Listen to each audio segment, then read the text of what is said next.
Assalamualaikum warahmatullahi wabarakatuh.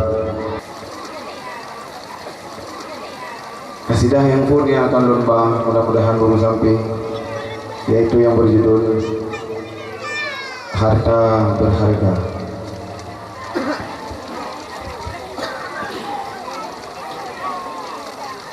Harta yang paling berharga,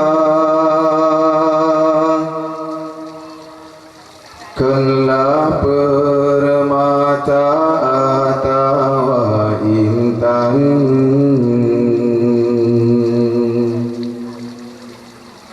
tapi nak keluarga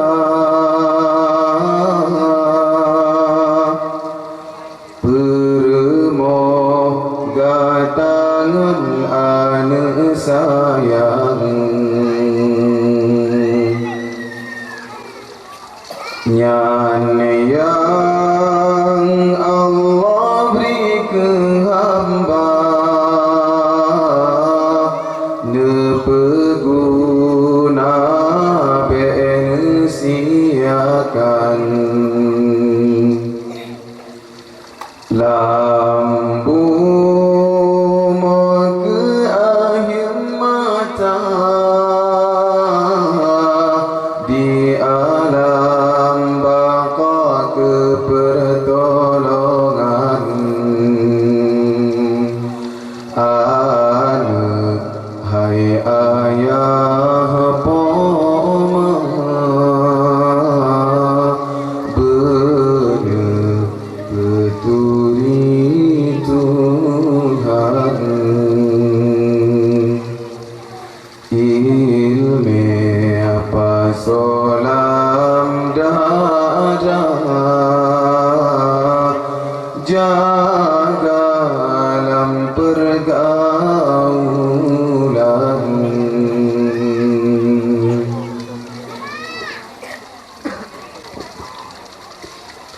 jinan kalat dunia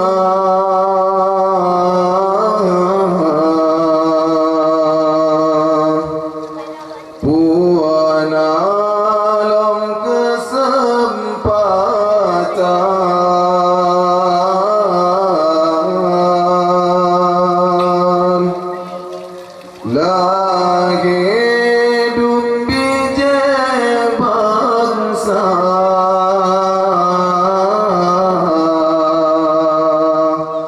yang jah penghancur Islam,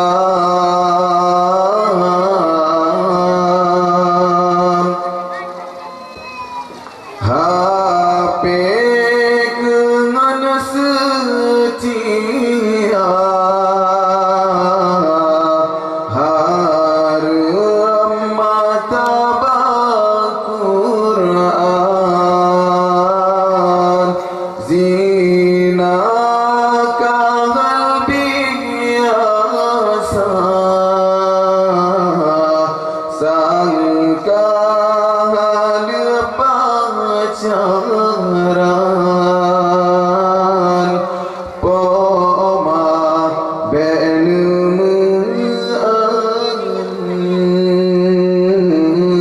untuk kemana saja ilmu benar petuntut bejet jikureng aja nyan yang Allah beri ke hamba nepeguna bensiakan lambu ke air mata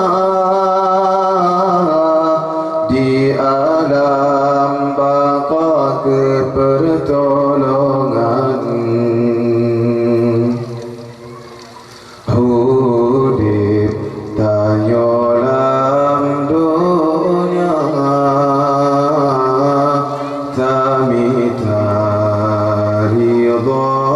Tuhan.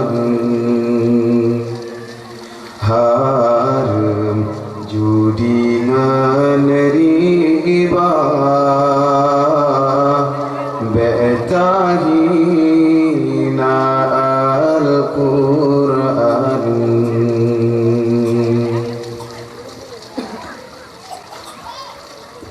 Jinat nahdarasa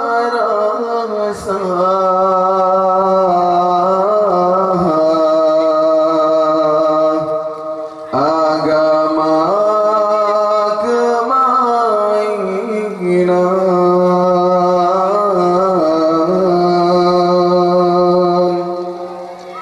hadis Nabi